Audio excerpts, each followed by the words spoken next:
Cynthia Wells, and I serve as an assistant professor of higher education here, and it's my pleasure to introduce our presenter, Morgan Lee, this afternoon, who's going to give her honors presentation.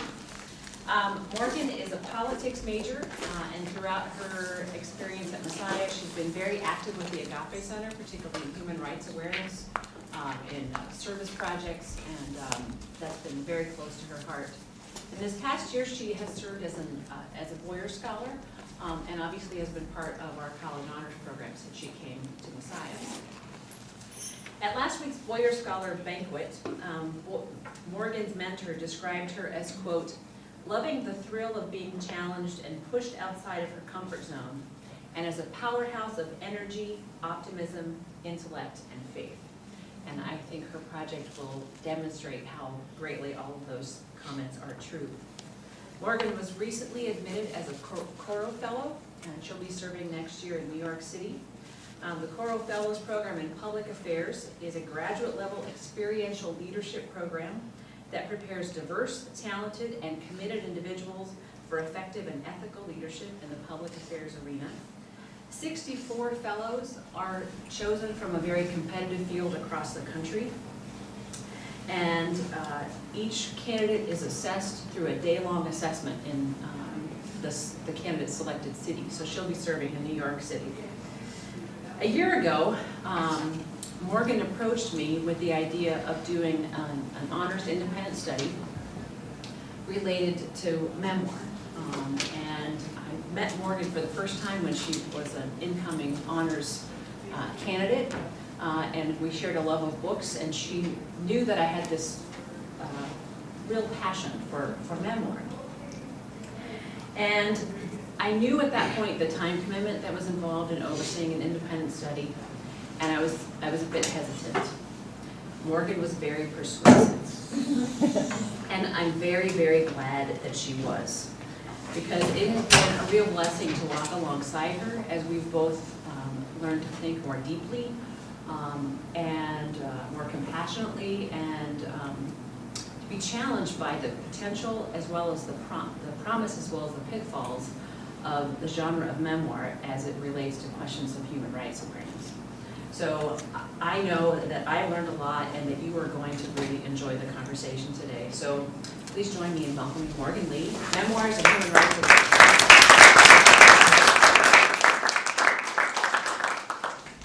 Thank you all so much for coming. There's so many people that I don't hear from, so many different things that represent just all the great experiences I've had at Messiah, and so I stopped, and it just means I'm getting emotional thinking about it ending and just remembering all the different times and memories that I've had with each of you, and all the ways that I've been impacted and challenged by you. But let's get into the project. So I really became interested in issues of development and poverty, human rights awareness during the past 4 years, which is roughly around the same time that the book 3 Cups of Tea became popular. Just a show of hands, how many of you guys have read 3 Cups of Tea? I'm sure for those of you that have not, you guys are also familiar just with the cover of this and really how it just became a sensation. The book's popularity really changed a lot of American consciousness and conversation, and I really think that it did a good job of bringing to light what Americans could do really well when it came to international aid and assistance. One of the things that I really liked about this book was that it conveyed all these different problems through the idea of memoir. And memoir is something that I find really compelling and interesting because I don't think that it necessarily provides a morality case for why we should believe in something or why we should find something to affect our lives or to make something just in the say the traditional philosophy text when they're trying to argue for you to do something. Instead, it often relates characters with us, and during these, in 3 Cups of Tea, we really bond with some of the characters and the work that they do. And I feel like that we just, by developing those relationships with the people, we're then inspired to go out and do work on our own. So we're gonna watch a brief little intro about the impact that 3 Cups of Tea had. As you can see, I put some of just the reviews that people put in Amazon that listed some of their experiences when they read 3 Cups of Tea and how it really awakened their consciousness, made them more optimistic about the type of work there. We'll watch this movie just to see where that ended up.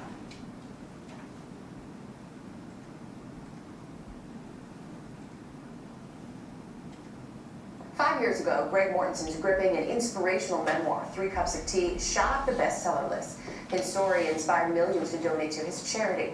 But the ride hit an abrupt stop this weekend after a 60 Minutes investigation exposed some troubling discrepancies. The author spoke out late yesterday, defending his memoir to Outside Magazine. CBS News correspondent Seth Doan has more. Greg Mortenson's 3 Cups of Tea tells the story of his stumbling upon his life's mission to create the philanthropic Central Asia Institute and build schools in Afghanistan and Pakistan. The nonfiction bestseller became required reading for some U.S. troops, and his story even compelled President Obama to donate to Mortenson's nonprofit. But a 60 Minutes report on Sunday questioned how his organization spends its money, the effectiveness of its work, and the accuracy of some of the details within his memoir. Upon close examination, some of the most touching and harrowing tales in Mortenson's books appear to have been either greatly exaggerated or made up out of whole cloth. I went into the area to find a place to build a school. What happened is I got kidnapped by the Taliban for 8 days. The kidnapping story was featured in 3 Cups of Tea and referred to in his follow-up bestseller, Stones into Schools, with his 1996 photograph of his alleged captors. We managed to locate 4 men who were there when the photo was taken. 2 of them actually appear in the picture. All of them insist they're not Taliban and that Greg Mortenson was not kidnapped. In an interview with Outside Magazine published Monday, Mortenson defends his work and explains discrepancies as being the result of condensing events and collaborating with a co-writer, saying, "You have my recollections, the different memories of those involved. You have his writing, and sometimes things come out different." Mortenson's publisher, Viking Press, issued a statement Monday saying his work as a humanitarian in Afghanistan and Pakistan has provided tens of thousands of children with an education. 60 Minutes is a serious news organization, and in the wake of their report, Viking plans to carefully review the materials with the author. The damage is that you fooled people. People believed you and you betrayed them, you know. It's like saying I love you and then you don't. This has the potential to rattle the publishing world, where editors and publishers, not to mention readers, rely on the honesty of authors. The next slide that I have just lists some of the emotions that people felt after they found out that the current situation was in there. I think if you can just read through those really quickly, you'll see that there are just feelings of being cheated, of being hurt, of feeling taken advantage of. I know personally I felt really insulted by what Greg Mortenson did for several reasons. First, I thought that people might make a bigger deal out of all of this than of the fact that there were actually girls that needed an education in Pakistan and Afghanistan, and they would talk more about the fact that the stuff was fraudulent rather than the actual human rights argument behind that. And second, I worry that it would increase people's cynicism and make them less likely to promote these types of causes in the end. I just want to go back up now and transition from this, which I feel like was really the catalyst for where I decided to do the research that I did, and talk about really quickly why memoir is something that we find so powerful and relatable in our culture. The first primary thing that I would like to get into is the idea of modernism. And modernism was the dominant mode of thinking for the past several centuries. During this thinking, there was a lot of focus on what the human mind and mentality was capable of, and the idea that there was knowledge, verifiable knowledge that was out there, and that we could go and we could pursue and discover all of that knowledge. This was seen as you need to focus on objectivity, on the scientific method, of being rational, and of a very just strong sense of this idea of absolute truth, when someone we would call like a meta-narrative, which is this grand story that explains lots of things that are going on at the same time. Unfortunately though, there was little actually attention paid to those individuals that did not fit into this meta-narrative. And so right here we have women who a lot of their experiences were largely ignored during this time, the poor who also found their way not necessarily contributing to this larger story, and those that were colonized around the world. And during this time there were a lot of strict gender rules that were put into place that dictated how the different sexes were supposed to act.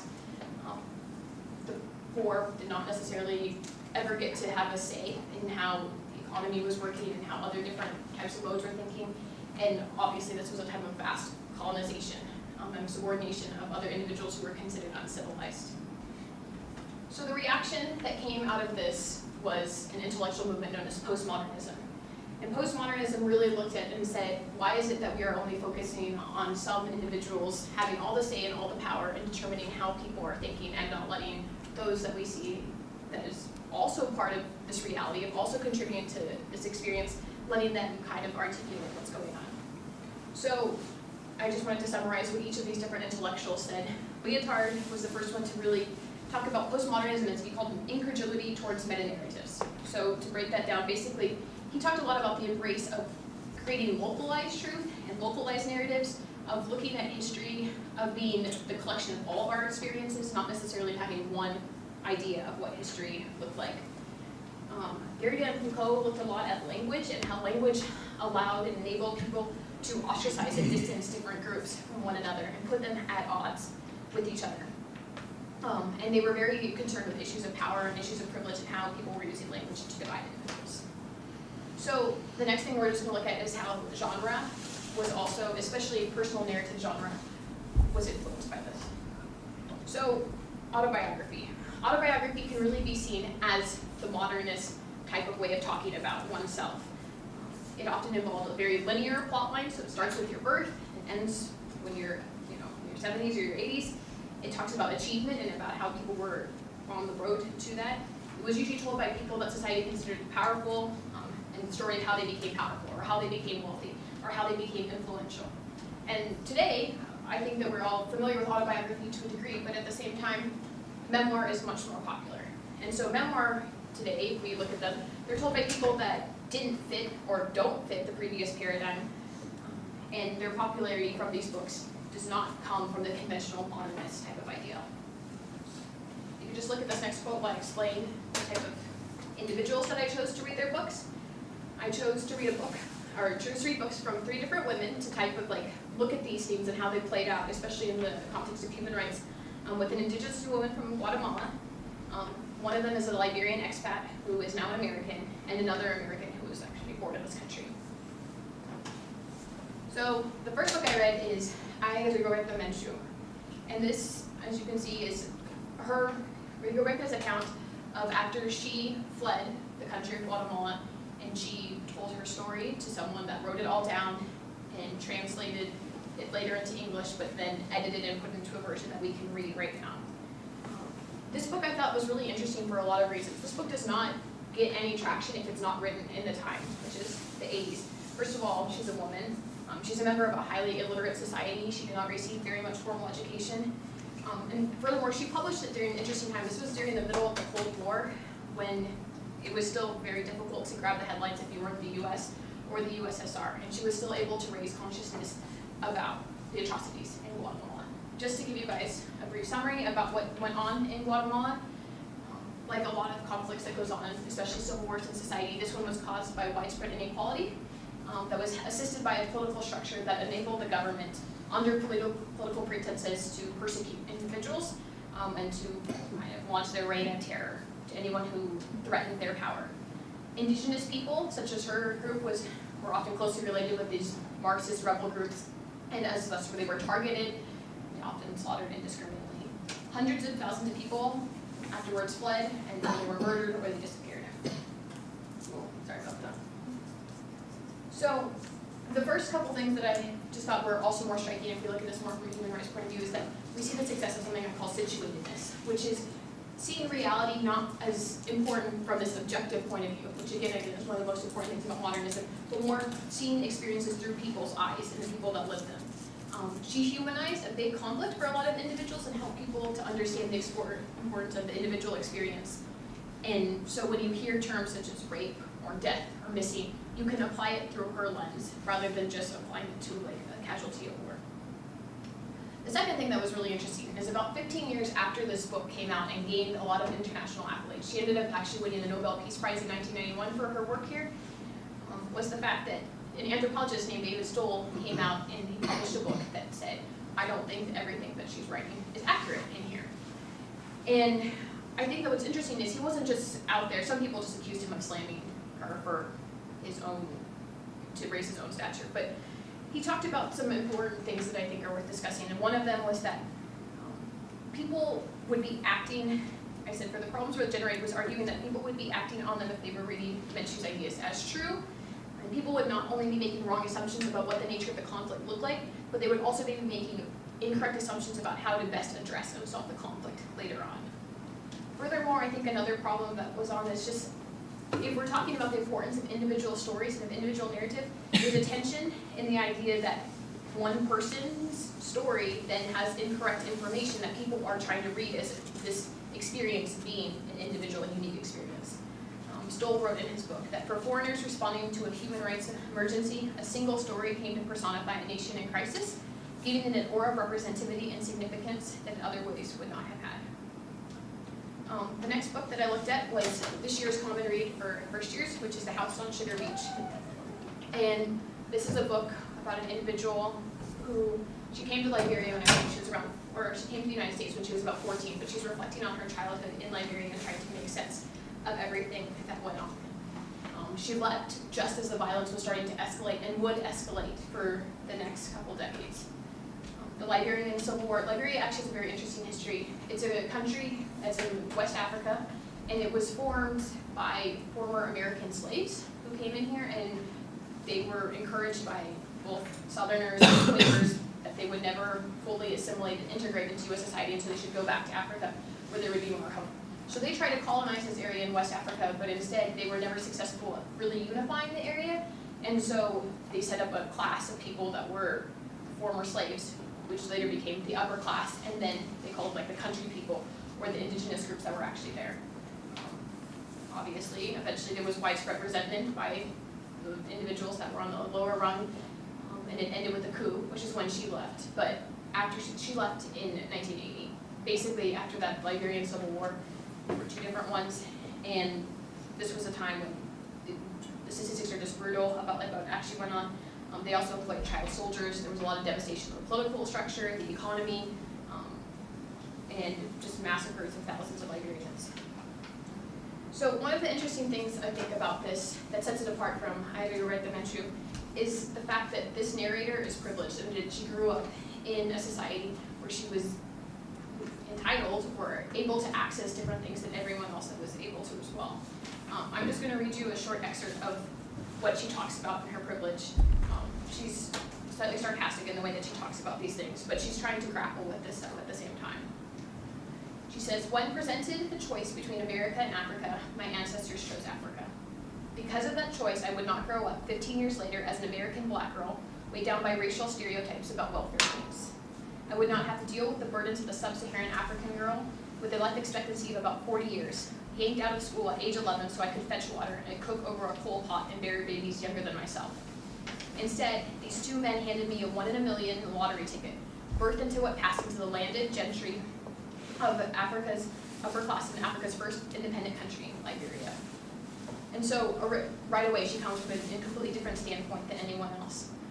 You can see this throughout the book. She, like I said, she's very funny, and I think that one of the reasons that she's able to be really funny is that nothing has touched her quite as intensely as if she had lived through this entire conflict and seen her country basically ripped apart. It also, unfortunately, prevents her from ever looking too critically at what's going on around her and from really engaging in analysis of what it means to almost desert a country that was her land of birth and then go somewhere else and accept that privilege right away. Furthermore, I was a little bit disturbed with the fact that, so she leaves Liberia when she's 14 and she doesn't go back until the end of her late 30s. And that's the first time that she's been back after the war is over. And there's this sense that this book is really all about Helene's story, Helene's kind of coming of age with Liberia. And I wrote in my paper that Helene makes peace with her past, and so do we as readers. The war is over, Liberia is better, Helene can focus now on being a better American, having gone to Liberia, and now can we. The last book that I engaged was Madness Visible, which was my favorite book that I got to read. And it talks about the conflict that went on in Yugoslavia during the 90s and all the terror that happened there. Just to summarize what went on there, Yugoslavia is an area in Eastern Europe. It was a multi-ethnic state for most of the 20th century, held together by a man named Tito, and Tito died and the country began to fragment back into the different ethnicities that were very strong there.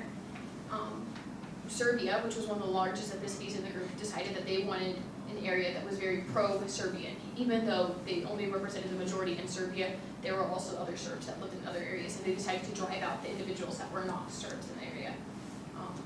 Naturally, obviously, led to a reign of terror in Serbia and also the existing and in the other parts of the region, and widespread ethnic cleansing. And we can look at ethnic cleansing as being something if you're trying to chase out people that don't want to leave, you often have to accomplish that by burning down their houses, burning down their churches, by raping the women that live there to terrify them into being able to flee their homes. Now, one of the just really beautiful parts of this book is that Janine DiGiovanni doesn't write about her experiences necessarily. Instead, she goes around the country for the entire decade, and she just talks to the individuals who have lived through all these different sufferings, and she's relaying them to us. And one of the things that I think is interesting is she doesn't look into a big, I think a lot, when I was done reading this book, I said like, well, why does even evil exist? And I wanted to know a big explanation about like, why is there suffering in the world? Why is evil allowed to persist? And she instead talks a lot about like local personal motivations that people had for doing things, what catalyzed violence. She personalizes the conflict, talks about how grudges between people sparked into something bigger, and I think it makes everything a little bit more tragic. Another thing that I thought was really interesting too is that she was able to talk to a lot of the Muslim women who were raped during this time. Rape is something that was very stigmatized in these cultures, and she was able to give us their voices of individuals who would never have been able to, who would have been too ashamed to ever talk about their experience. I talk about here too that she does a really good job of using her privilege selflessly. And I wrote about this in my paper. I said, since DiGiovanni is the only one from a culture where writing a book acts as an act of liberating oneself from marginalization. And we're sharing one story of difference and of rejection of indignity is not merely culturally acceptable, but also culturally welcome. She collects these tragedies and puts them together in a memoir. Her privilege is that sharing these stories earns her money and merit rather than expulsion from the community that she's in. And I think that's significant. And we're just going to look at some themes that I thought about at the end of this type of stuff. One of them is just the theme of accuracy and truth. And I think that you probably thought about that a little bit after watching the Greg Mortensen and just the devastation that he kind of did, the disillusionment that he gave everyone. And I thought about that a lot after I read the Menchu. I think, as we've talked about before, there's a danger in acting on bad information and on information that that isn't actually what people's experience was, that overgeneralizes or maybe over-exaggerates the situation, and how that undermines the uniqueness of everyone's individual story if we're overplaying different parts of that. I think that we need a balance of facts and authenticity, and what I mean by that is that sometimes when we're trying to be authentic, I think that means that we're not adopting a very objective way to look at reality. And when we're being too objective, I think it makes it difficult for us to be able to relate to the difficulty or to the hardship, to the atrocities that are actually going on here. And it's important for us to be able to speak from that authentic voice, even though we should also make an effort to be as factually accurate as we can. Furthermore, I think that one of the best things about these types of books is that we feel this pain and we feel someone's suffering when we're reading this, and that's often what happens after you hear someone's authentic voice or how they've touched evil in some way. I know after reading I Regret the Menchu, a lot of people felt very mobilized, like they had to do something after that because of the way that she talks about her experiences. Helene Cooper's, on the other hand, because it's more of a coming of age, even though she's older when she writes this, we didn't necessarily feel that call in the same way. And that leads me to my next point, which is sometimes personal narrative just distorts what we're actually trying to look for, which is we're trying to look for a community that actually is healed, or that, we all want, as Martin Luther King talks about, the arc of the universe is bent toward justice. That's something that we want the entire universe to have that experience, that type of feeling, but memoir sometimes can distract us and almost encourage us to focus more on, does the individual succeed themselves? Does the individual find success or happiness at the end? Which I think we need to be critical of when we find that seeping into our own thoughts. I think that justice is also really difficult. I know when I finished Madness Visible, and it's just a really disturbing book about everything that goes on during Yugoslavia during that time. I wanted some sort of justice to happen, and at the same time, one of the things that you realize in this conflict with Yugoslavia is that there's no good and there's no bad, and that you have victims and perpetrators who often resemble the same people and who have done the same barbaric acts to each other, no matter, or had that experience to them. And I think that we just have to be sensitive to that fact that not all situations, at least here on earth, will ever experience that type of justice and peace that we're looking for. The next point is something that I just noticed during doing my research and I wanted to point out, which is that if you go to the memoir section now, you'll find a lot of books about people's experiences underneath like regimes that really ignored their human rights and that disrespected them. And I thought it was really interesting the fact that this has become an actual type of genre. It's a subgenre for sure, but it's definitely a genre to a certain degree. And I don't know, I wrote in my paper that the appearance of human rights atrocities in books, or even how these common experiences constantly get lumped together by groups like Amnesty International or Human Rights Watch, cheapens the experience of the individual. The fact that people package their experiences as something that is bought and sold on the market is a phenomenon strange in of itself. And the last thing that I wanted to talk about was just like human rights in general, and that our goal, I think that the best thing that memoir can really do is that it can help us humanize everybody that's in there. And when I say that, I mean both the victim and the perpetrator, both the privileged person and the person that's the underdog. I think that some of us are very horrified by the idea of giving someone that is the aggressor in a situation an equal opportunity to speak and to talk about their experience. But I think that's where ultimately we are allowed to move forward as humanity by recognizing everyone's humanity in this.